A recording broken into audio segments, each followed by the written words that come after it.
কেন্দ্রীয় সরকার গত 24 তারিখে 24শে এপ্রিল ঘোষণা করেছে জাত ভিত্তিক জনগণনা তারা করাবে। একেবারে কেন্দ্রীয় সরকারের সিদ্ধান্ত বর্তমান কেন্দ্রীয় শাসক দলের আগের যে অবস্থান ছিল একেবারে 180 ডিগ্রি ঘুরে গিয়ে এই সিদ্ধান্তের কথা তারা জানিয়েছে। কারণ বারবার কেন্দ্রীয় শাসক দলের মুখে আমরা এটা শুনেছি যে এই জাত ভিত্তিক জনগণনার দাবি যারা করছেন তারা নাকি হিন্দুদের ভাগ করতে চাইছেন, হিন্দু সমাজকে ভাগ করে দিতে চাইছেন, সাম্প্রদায়িকতার বিষ ছড়াবার চেষ্টা করছেন। কি আশ্চর্য না? আর ঠিক এই মুহূর্তে কেন্দ্রীয় সরকারের তরফে জানানো হচ্ছে যে তারা এই জাত ভিত্তিক জনগণনা করবে। সাধারণ জনগণনার সঙ্গে সঙ্গে জাত ভিত্তিক জনগণনাও তারা করবে। প্রশ্ন হচ্ছে এত বড় একটা সিদ্ধান্ত কেন্দ্রীয় সরকার নিল কেন? কিছুদিন আগেও এই সিদ্ধান্তের তারা চরম বিরোধিতা করেছিলেন। আমরা যদি আরেক পিছিয়ে যাই, অনেকটা পিছিয়ে যাই, আমাদের তো মনে আছে সেই 1989 ভিপি সিং এর সরকার, বাইরে থেকে সেই সরকারকে সমর্থন জুগিয়েছিল বিজেপি এবং বামেরা আলাদা আলাদা করে। সেই সরকার একটা সিদ্ধান্ত নিয়েছিল মন্ডল কমিশনের যে রিপোর্ট সেটা তারা কার্যকর করবে। আর তারপরেই সঙ্গে সঙ্গে ভারতীয় রাজনীতিতে একেবারে তুমুল চর্চা শুরু হয়ে গেছিল। উচ্চবর্ণ নিম্নবর্ণের যে লড়াই, তার রাজনীতি উত্তপ্ত হয়ে উঠেছিল। বিজেপি ভয় পেয়েছিল, কারণ বিজেপি তখন 2 থেকে 88 হয়ে গেছিল। বিজেপি ভয় পাচ্ছিল যে এই রাজনীতিটা যদি সামনে আসে, অর্থাৎ দেশের পিছিয়ে পড়া মানুষের যে সংরক্ষণ, তাদের বিশেষ সুযোগ সুবিধা দিয়ে যদি এগিয়ে আনবার প্রয়াসটা সফল হয়, তাহলে ভিপি সিং তার রাজনীতির একটা ভিত্তি খুঁজে পাবে, তার দলের যে রাজনৈতিক ভিত্তি সেটা অনেক দৃঢ় হবে। ভয় পেয়েছিল বিজেপি এবং মন্ডল কমিশনকে আটকাবার জন্য তারা মন্দির রাজনীতিকে সামনে নিয়ে এসেছিল। ঠিক তারপরে পরেই বাবরি মসজিদ ভেঙে যায়, বাবরি মসজিদ ভেঙে যাওয়ার ঘটনা ঘটে। তারপরে নদী দিয়ে অনেক জল গড়িয়ে গেছে, একেবারে ঠান্ডা ঘরে চলে যায় মন্ডল কমিশন। ভিপি সিং এর রাজনৈতিক ভবিষ্যৎ অনিশ্চিত হয়ে যায়। আবার কংগ্রেস ক্ষমতায় আসে। তারপর থেকে লাগাতার হিন্দুত্বর রাজনীতি করবার জন্য বিজেপি যেই বিষয়গুলো সামনে আনছে, বারবার যে বিষয়গুলো বিজেপি সামনে আনছে সেটা হচ্ছে হিন্দুত্বের রাজনীতি। কিন্তু এখন কি এমন ঘটলো যে বিজেপি এই জাত ভিত্তিক আদমশুমারি এটাকে মেনে নিল? কারণটা কি এই যে সামনে বিহারের ভোট আছে, সেই বিহারে তারা খুব স্বস্তিতে নেই। কারণ পিছিয়ে পড়া মানুষজন ক্রমাগত তাদের প্রতি যে ন্যায় বিচার দেওয়া যাচ্ছে না সেটা নিয়ে সরব হচ্ছে, বারবার বলছে। উত্তরপ্রদেশেও ভোট আছে লোকসভা নির্বাচনের আগেই। ওটা বিষয়টা তারা একটু অন্যদিকে ঘুরিয়ে দেবার জন্যই এখন অন্যরকম খেলা শুরু করলো। কিন্তু এই খেলার কৃতিত্ব সত্যি তারা ধরে রাখতে পারবে? কারণ রাহুল গান্ধী এই বিষয়টা, রাহুল গান্ধী তো ক্রমাগত 2019 থেকে রাহুল গান্ধী তো ক্রমাগত বলে চলেছে। যারা বলছেন যে বিষয়টা একমাত্র রাহুল গান্ধীর কৃতিত্ব নয়, আমরা তাদের বলবো যে একটু ভালো করে যদি গোটা বিষয়টা পর্যালোচনা করা যায়, বিভিন্ন জায়গায় রাহুল গান্ধীর লাগাতার প্রচারের ফলে এটা কিন্তু আবার নতুন করে একটা আলোচনায় এসেছে। রাহুল গান্ধী সংসদে দাঁড়িয়ে একেবারে দাপটের সাথে বলেছেন যে বিজেপি নেতৃবর্গ তাকে যাবতীয় বিষয় বলে বা যে কোনো ভাবে খাটো করতে পারে, ছোট করতে পারে, কিন্তু এই জাতিভিত্তিক জনগণনার বিষয়টা তিনি করিয়েই ছাড়বেন। এখন যখন এইরকম একটা পরিস্থিতি, দেশের সমস্ত মিডিয়া মহল প্রত্যাশা করছিল যে কেন্দ্রীয় সরকার ঘোষণা করবে কবে পাকিস্তানের উপরে তারা আক্রমণ করবে, কিংবা সার্জিক্যাল স্ট্রাইক যেটাকে তারা বলে উচ্চস্বরে করবেন, এবং উচ্চনাদী চিৎকার করে উত্তেজনা ছড়াবার নানা ধরনের প্রতিবেদন তারা সামনে আনবেন। সেটা কোথায় পেছিয়ে গেল? কেন্দ্রীয় সরকার আচমকা ঘোষণা করে দিল, মন্ত্রিসভার একেবারে নির্দিষ্ট বৈঠকের পর ঘোষণা করলো যে তারা জাতিভিত্তিক জনগণনা করবে। যদিও কিছুটা ধোঁয়াশা থাকছে। ধোঁয়াশা তারা রেখেছে কিভাবে?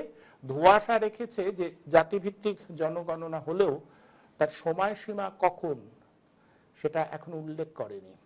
আলাদা করে জাতিভিত্তিক জনগণনার যাবতীয় বিষয়টা সামনে আনা হবে কিনা সেটা নিয়েও এখন উচ্চবাক্য করা হয়নি। কিন্তু ইতিমধ্যেই রাহুল গান্ধী তো বলতে শুরু করেছেন যে বাধ্য হয়েছে কেন্দ্রীয় শাসক দল এই জাতিভিত্তিক জনগণনা করতে, এবং তিনি এই দাবিও তুলেছেন যে ভারতবর্ষের জনসংখ্যার নিরিখে ঠিক এই মুহূর্তে জাতিগত জনগণনা করে দেখতে হবে কোন সম্প্রদায়ের মানুষ কত, অর্থাৎ জনজাতি কত, তপশিলি জাতি উপজাতি সমেত ওবিসি তালিকা কত লোক রয়েছে, এবং সরকারি চাকরি শিক্ষায় তাদের প্রতিনিধিত্ব কি সেটাও সামনে আনতে হবে। রাহুল গান্ধী পরিষ্কার জানাচ্ছেন এটা করতেই হবে। একবার যদি এই আলোচনাটা সামনে চলে আসে তাহলে সেটাকে কি বর্তমান শাসক দল বাগে রাখতে পারবে? প্রশ্ন এটা, এবং অনেকগুলো প্রশ্ন ঘুরপাক খাচ্ছে যে এটাকে কেন্দ্র করে আগামী দিনে ভারতের রাজনীতি অন্য অভিমুখে ধাবিত হবে না তো? কারণ সেই সম্ভাবনা কিন্তু প্রবল। সেই 90 দশকে যে চিত্র আমরা দেখেছিলাম এখন কোথায় আছে, কোথায় গিয়ে দাঁড়াবে বিষয়টা, সেটা নিয়ে প্রশ্ন উঠতে শুরু করেছে। আমি গোটা বিষয়টা এর উপরে একটা আলোকপাত করব, আপনাদের বোঝাবার চেষ্টা করব যে খুব বড় একটা বিষয়, গুরুত্বপূর্ণ একটা বিষয়। জাতিভিত্তিক জনগণনা স্বাধীন দেশে আগে কখনো হয়নি। এটা তোড়জোড় শুরু হয়েছিল, রাহুল গান্ধী বারবার করে বলেছিলেন 2011-তে একটা প্রয়াস শুরু হয়েছিল, কিন্তু সেটা প্রকাশ পায়নি। তারপর থেকে লাগাতার কংগ্রেসের নেতৃবর্গ, বিশেষ করে রাহুল গান্ধী, এটা কিন্তু বলে চলেছেন জাতি ভিত্তিক জনগণনা করতে হবে। একেবারে পিছিয়ে পড়া মানুষজন কতটা সুযোগ সুবিধা পাচ্ছে আমাদের দেশের নিরিখে তারা এগিয়ে আসতে পারছে না কেন? কেন দারিদ্র এত বেশি করে ছড়িয়ে যাচ্ছে সমাজের নিচুতলার মধ্যে, সেটাকে পর্যালোচনা করবার জন্য এই জাতি ভিত্তিক জনগণনা দরকার। আমরা দেখাবো কিভাবে বিজেপি একটু একটু করে ইউটার্ন করলো, মানে বিজেপি আগে কি অবস্থান ছিল এখন কি অবস্থান নিল। প্রশ্নগুলো থাকবে, প্রশ্নগুলো রীতিমতো বিশ্লেষণ করতে হবে, বারবার বুঝতে হবে যে আচমকা বিজেপি এই সিদ্ধান্তটা নিল কেন। এবং আমরা এক্ষেত্রে আলোচনায় বুঝতে চাইবো যে কোনো রাজনৈতিক লক্ষ্য রেখেই তারা করেছেন, কারণ ভোট তো সত্যিই বড় বালাই। ঠিক এই মুহূর্তে কাশ্মীরের উপত্যকা অঞ্চলে যে ভয়াবহ ঘটনা ঘটেছে, যেভাবে নিরীহ নিরস্ত্র মানুষের প্রাণ গেছে, এখনো পর্যন্ত কিন্তু যারা ঢুকে মেরে গেল তাদের খুঁজে বার করতে পারেনি বিজেপি। মানুষগুলো ঢুকলো, এতগুলো মানুষকে মারলো, তারপরে আবার তারা চলে গেল। মুখে অনেক কথা বলা হচ্ছে, কোথা থেকে এসেছিল, কিভাবে এলো, কোথায় চলে গেল, এখনো তার কোনো হদিশ নেই। এবং মুখে বলা হচ্ছে অনেক কথা, কিন্তু কার্যক্ষেত্রে এদের যে কিচ্ছু করা যায়নি। আমাদের কেন্দ্রীয় সরকারের নিরাপত্তা ব্যবস্থায় যে কত বড় ফাঁক সেটা সামনে চলে আসছে, এখন তারা জবাব দিতে পারছে না। তাহলে কি জবাবটা অন্যদিকে ঘুরিয়ে দিতে বা আলোচনাটা অন্যদিকে ঘুরিয়ে দেওয়ার জন্যই এই সময় এইরকম একটা সিদ্ধান্তের কথা তারা ঘোষণা করলো? আরো একটা বিষয় আমাদের ভাবাচ্ছে, সেটা হচ্ছে এই রকম যে বিহারে আর কয়েক মাসের মধ্যেই বিধানসভা নির্বাচন হতে যাচ্ছে। তেজস্বী যাদব, কংগ্রেস একসাথে, বামপন্থীরাও ওখানে একসঙ্গে রয়েছে, ফলে খুব সুবিধাজনক অবস্থায় বিজেপি নেই, তাকে খুব কঠিন লড়াই লড়তে হবে। নীতিশ কুমারের সঙ্গে তারা মিশে রয়েছেন, ওখানের জাতপাতের বিষয়টা কিন্তু ভীষণ সক্রিয়। ওখানকার তেজস্বী যাদব এই জাতপাতের প্রশ্নে একটা বড় অংশের মানুষের ভোটকে নিয়ন্ত্রণ করে, এটা বিজেপি জানে। সেই অঙ্কটা ঘুরিয়ে দেবার জন্যই কি এই সিদ্ধান্ত? অনেকগুলো সম্ভাবনার দিক রয়েছে, কোনটা ঠিক কোনটা বেঠিক এখনো সে সম্পর্কে একেবারে চূড়ান্ত নিদান দেবার সময় আসেনি, কিন্তু আমাদের লক্ষ্য রাখতে হবে। আবারও বলছি যে ঘোষণা কেন্দ্রীয় সরকারের পক্ষে করা হয়েছে, আগামী দিনে সেই ঘোষণা সেই বিষয়টা যদি কার্যকর হয়, ভারতবর্ষের রাজনীতির অভিমুখ একেবারে অন্য দিকে ঘুরে যাবে, একটা অন্য অভিমুখ খুঁজে পাবে ভারতের রাজনীতি, এবং মূলধারার যে রাজনৈতিক দলগুলো তাদের কর্মসূচি একেবারে পাল্টে যাবে। যে হিন্দুত্বের কথা বিজেপি এখন বলছে, সেই হিন্দুত্বের ধারা তারা বইতে পারবে কিনা বা সেই ধারাকে তারা টেনে নিয়ে যেতে পারবে কিনা, যে বিষয়ে তারা সিদ্ধান্ত নিয়েছে সেটা কার্যকর হলে তাকে কেন্দ্র করে যে চাপানুতো শুরু হবে বা বিতর্ক শুরু হবে, তাতে কিন্তু সেই বিষয়টাও থাকবে যে যে হিন্দুত্বের ধারাকে বহন করতে চাইছে বিজেপি, আদৌ সেই ধারাকে তারা বজায় রাখতে পারবে কিনা সেটা নিয়েও সংশয় থাকছে। অনেকগুলো সংশয়, অনেকগুলো প্রশ্ন। তারপরেও যেটা মুখ্য বিষয় সেটা হচ্ছে সিদ্ধান্তটা খুব বড় এবং তাৎপর্যপূর্ণ। এই তাৎপর্যপূর্ণ সিদ্ধান্ত জাতিভিত্তিক জনগণনা হবে, যেটা ভারতবর্ষে এর আগে কখনো হয়নি। কংগ্রেসের পক্ষ থেকে ইতিমধ্যেই এ বিষয়ে তাদের কৃতিত্ব দাবি করা হচ্ছে। তারা বলছে আমরাই বারবার করে বলেছিলাম বলে এটা করতে বাধ্য হয়েছে। এটা তো ঘটনাই। সংসদে দাঁড়িয়ে রাহুল গান্ধী বলেছিলেন আমাকে যত অপদস্থ আপনারা করুন না কেন, মানে বিজেপির নেতৃবর্গের দিকে উদ্দেশ্য করে বলেছিলেন আমাকে যত অপমান আপনারা করুন না কেন, আমি কিন্তু এই জাতিভিত্তিক জনগণনা করিয়েই ছাড়ব। কিছুদিন আগে পর্যন্ত যে বিজেপি নেতারা একের পর এক জাতি ভিত্তিক জনগণনার বিরুদ্ধে বিষাদাগার করতেন, অত্যন্ত কটূক্তি করতেন এবং হিন্দু সমাজকে ভাঙার একটা চক্রান্ত বলে মনে করতেন, স্বয়ং প্রধানমন্ত্রী নরেন্দ্র মোদী তিনি কি বলেছিলেন? তিনি বলেছিলেন এই সমস্ত ভাবনা যারা জাতিভিত্তিক জনগণনার কথা ভাবে তারা আসলে আরবান নকশাল, হ্যাঁ আরবান নকশাল বলে অভিহিত করেছিলেন নরেন্দ্র মোদী যারা জাতি ভিত্তিক জনগণনার কথা বলে।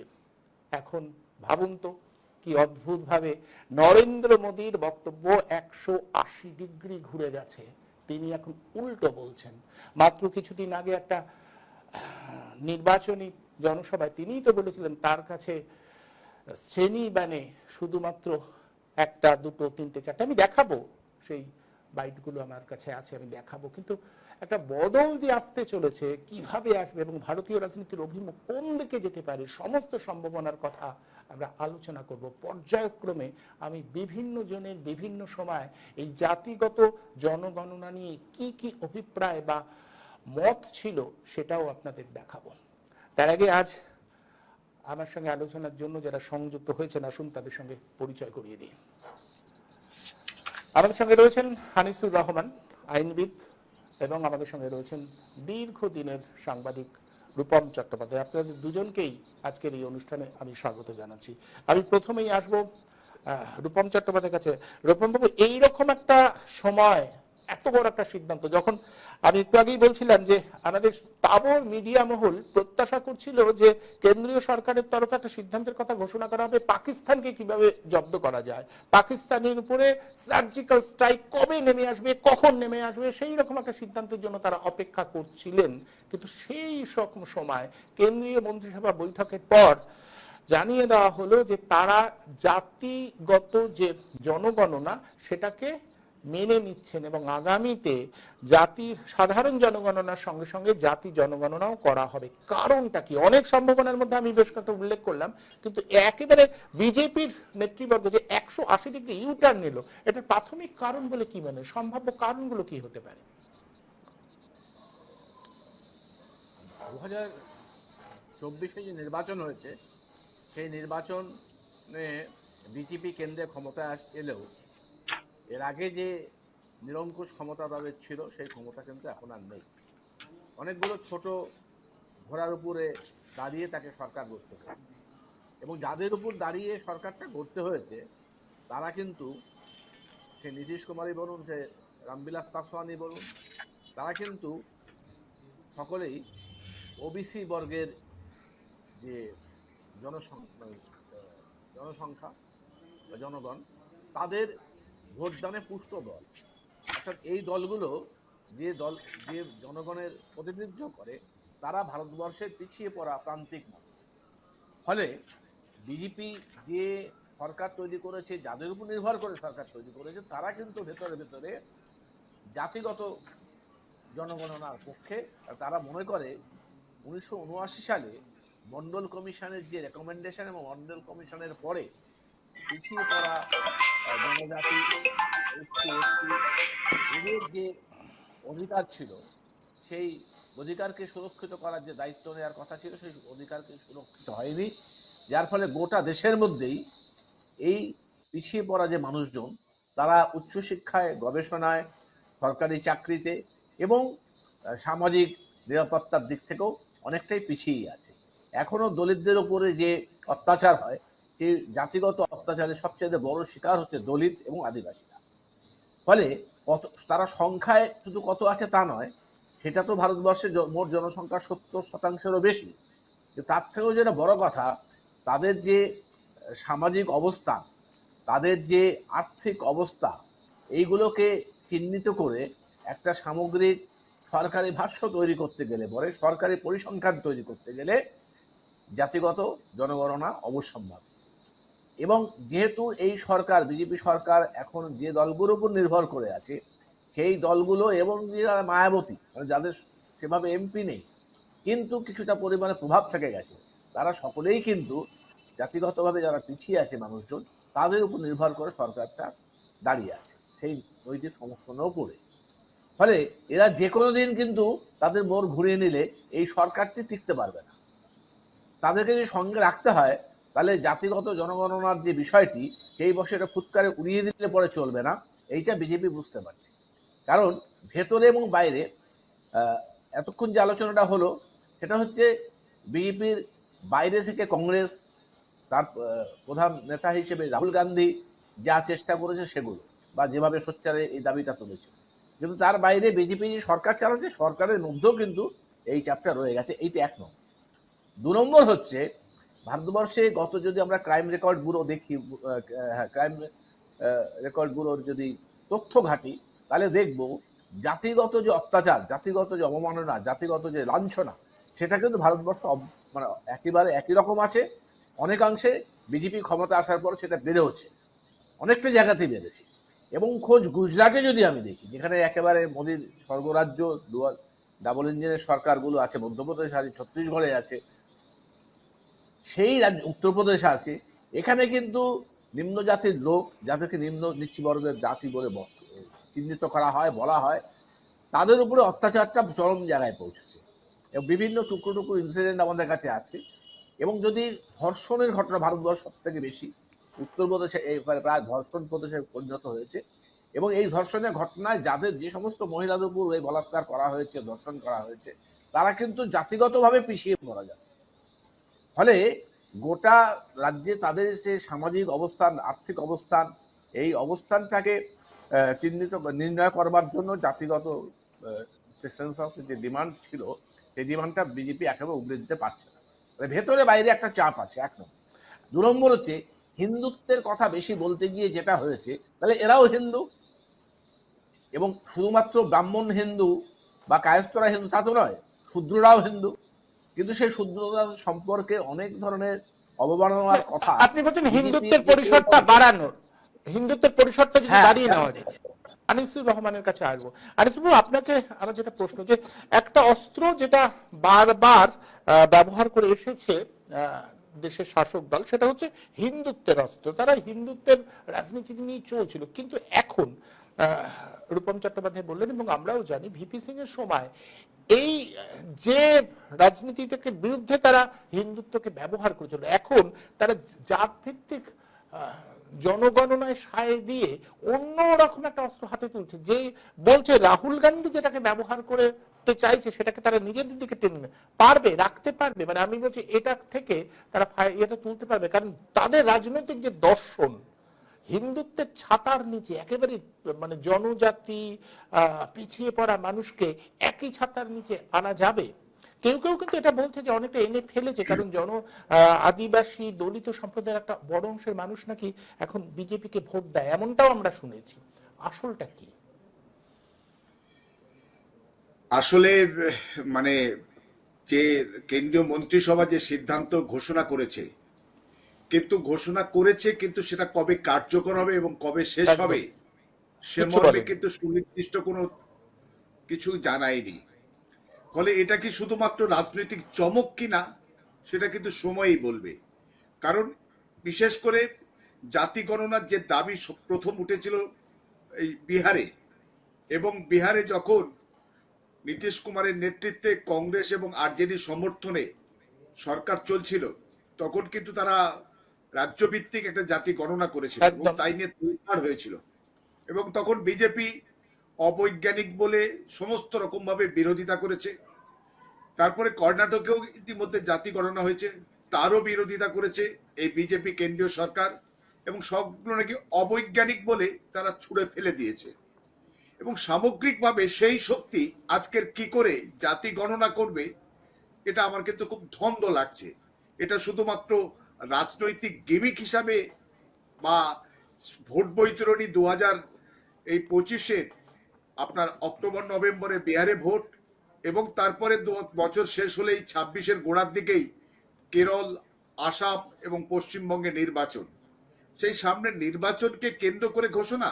এবং বলাই বাহুল্য যে 2025-26-এ বলছে জনগণনা হবে, যেটা 2021-এ হয়নি, সেটা 2025-26-এ হবে। তবে অর্থ বরাদ্দ খুব সামান্যই হয়েছে যে জনগণনার জন্য। তবে বলা হয়েছে যে নাকি 2021-এ যে জনগণনা ছিল তাতে নাকি 31টা প্রশ্ন ছিল, এখন নাকি কেন্দ্রীয় মন্ত্রিসভার ঘোষণার পরে পরেই নাকি একটা প্রশ্ন বাড়বে। সামগ্রিকভাবে কি প্রশ্ন বাড়বে এবং কিভাবে সেই জাতি গণনা হবে তার রূপরেখাও কিন্তু সুনির্দিষ্ট সামনে আসেনি। ফলে এটা চালাকি করতে পারে বলেই আমার বিশ্বাস। কারণ ভারতীয় জনতা পার্টি তারা কেন্দ্রের ক্ষমতায়, তাদের যে ধাত্রী সংগঠন আরএসএস এর যিনি দ্বিতীয় সরসংঘ চালক MS গোলওয়ালকার, তিনি কিন্তু একেবারে তার লেখনীতে সুস্পষ্ট বলেছিলেন স্বাধীনতার আগে যে স্বাধীনতা দলিত, অচ্যুত, অস্পৃশ্য এবং মুসলমানদেরকে সমান অধিকারের কথা বলে, সে স্বাধীনতা আমার প্রয়োজন নেই, তার থেকে ইংরেজ অনেক ভালো। এটা গোয়ালাল ছিল। ফলে তারা আজকে এটা কি করে চাইতে পারে? এবং সামগ্রিকভাবে জাতি গণনা বা জনগণনা এটা তো খুব স্বাভাবিক প্রশ্ন। স্বাধীনতার আগে 1931 সালে হয়েছিল, 2011 সালে কংগ্রেস শুরু করেছিল, কংগ্রেস সেটা করেছিল, শেষ করতে পারিনি কিন্তু অনেক অনেক সেটা কিন্তু 2014 সালে আসার পরে পরেই মোদী সরকার সেটাকে বাতিল করে দিয়েছিল, সেটাকে প্রকাশ্যে আনেনি। আপনারা যেটা বলছিলেন যে মন্ডল কমিশন রিপোর্ট, মন্ডল কমিশনের রিপোর্টের আগে কিন্তু 1955 সালে কাকা কালেলকার কমিশন গঠিত হয়েছিল, তার রিপোর্ট কিন্তু বাস্তবের মুখ দেখেনি। 1978 সালে কিন্তু মন্ডল কমিশনের ঘোষণা হয়েছিল, 1979 সাল থেকে সেটা এফেক্টিভ হয়েছিল। 1980 সালে রাষ্ট্রপতির কাছে বিপি মন্ডল কমিশনের যিনি চেয়ারম্যান ছিলেন, বিন্দেশ্বরী প্রসাদ মন্ডল যার চেয়ারম্যান, তার নেতৃত্বে, তিনি আবার বিহারের মুখ্যমন্ত্রী ছিলেন, সপ্তম মুখ্যমন্ত্রী। 1968-এ তিনি মুখ্যমন্ত্রী হয়েছিলেন অল্প কিছুদিনের জন্য। সেই বিন্দেশ্বরী প্রসাদ মন্ডলের নেতৃত্বে মন্ডল কমিশন 1980 সালে তার রিপোর্ট জমা দেওয়া সত্ত্বেও দীর্ঘ 10 বছর কিন্তু তখন কংগ্রেসের সরকার ছিল, তারা কিন্তু এটা দিনের আলো তাদেরকে দেখেনি, অর্থাৎ সংসদ সেটাকে গ্রহণ করেনি। 1990 সালের 7ই আগস্ট এটা ভিপি সিং সরকার, ভিপি সিং যখন প্রধানমন্ত্রী ছিলেন, এটা কিন্তু সংসদ গ্রহণ করে। তারপর একটা চালাকি হয়, সেখানে দেখাচ্ছে যে 52% ওবিসি, কিন্তু তাদের সংরক্ষণ 27%-এর বেশি হবে না। কারণ কি, সুপ্রিম কোর্ট নাকি বলেছে কখনোই রিজার্ভেশন 50% ক্রস করবে না। কিন্তু আমরা জানি যে আমাদের দক্ষিণের রাজ্য তামিলনাড়ুতে সেখানে প্রায় 69% পর্যন্ত কিন্তু রিজার্ভেশন সেখানে এটা করা হয়েছে। আমি বলছি এক্ষেত্রে একটা আইন করা হয়েছে যে রাজ্য বিধানসভায় আইন পাশ করিয়েছে এবং সেটা 10ম তফসিলে অন্তর্ভুক্ত করে সেখানে কার্যকর করা হয়েছে। অর্থাৎ এইভাবে সুপ্রিম কোর্টে যে রাহুল গান্ধীও প্রেস সাংবাদিক সম্মেলনে বলেছেন যে কৃত্রিম 50% যে সংরক্ষণের কথা বলা হচ্ছে, কৃত্রিম এই 50% সংরক্ষণ মানবার প্রয়োজন নেই যদি দেখা যায় যে ওই মানুষগুলোর সংখ্যা এত বেশি। এক্ষেত্রে এটাই প্রশ্ন যে একটা ভয়ঙ্কর ধাক্কা আসতে পারে। সুপ্রিম কোর্টের যে নির্দেশনামা রয়েছে 50%, অন্যান্য রাজ্যে ইতিমধ্যেই রাজ্যের আইনসভায় বিল পাস করে দশম তফসিলের অন্তর্ভুক্ত করে 50%-এর বেশি সংরক্ষণ দেওয়া হচ্ছে।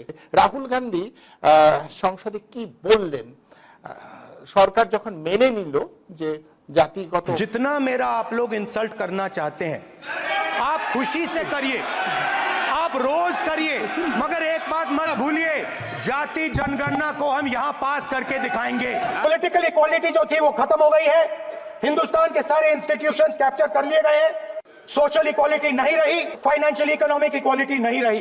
इसीलिए हमारा अगला कदम जाति जनगणना होगा। 50% रिजर्वेशन की दीवार और जाति जनगणना हम यहाँ करा के दिखाएंगे। आपको जो कहना है कर लो। देश में 1931 में जात के आधार पर जनगणना हुई थी, कास्ट सेंसस हुआ था।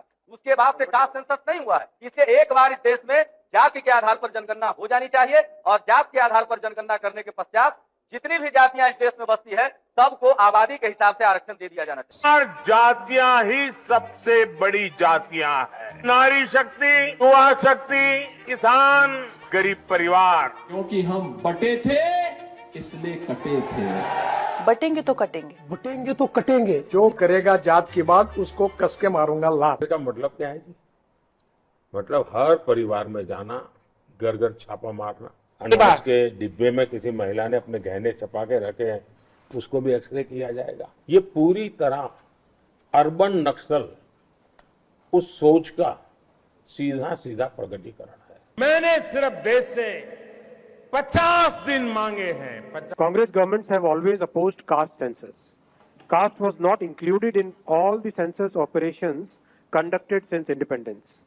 In 2010, most of the political parties had recommended caste census. Despite this, Congress government decided to conduct only a survey of caste instead of a caste census. अब कांग्रेस और राहुल गांधी ये वो भूल गए कि उनके बाप दादाओं की सरकार पहले रही, लेकिन वो निर्णय नहीं करा पाए। अब वो किस मुझसे कहेंगे कि हमने सरकार को बाध्य किया और हमने निर्णय कराया। जो करेगा जात की बात उसको कस के मारूंगा लात।